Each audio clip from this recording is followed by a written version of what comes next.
Oi pessoal, quem escolheu o conselho 3, que é a pedrinha branca, vamos lá para semana. A gente tem a carta da lua, que é um arcano maior, e o 4 de ouros. Então, uma semana de... Todas as cartas estão falando muito de olhar para o emocional essa semana, né? A lua, ela fala de olhar para o seu interior, né? É uma carta de questões mais internas, mais introspectivas, emocionais profundas, tá? Também olhar caminhos que você talvez esteja com receio de seguir por perder algum tipo de estabilidade, seja financeira, seja algo que está mais concreto e você tem medo de sair disso. Então, assim, se baseie na estabilidade, se baseie no que é seguro, mas também no que você gostaria de ter como desafio.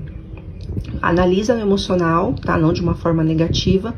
Busque o que é seguro, mas faz essa análise tentando unir, aí no caso esse conselho é mais unir o racional com o emocional, tá bom? Boa semana para todos.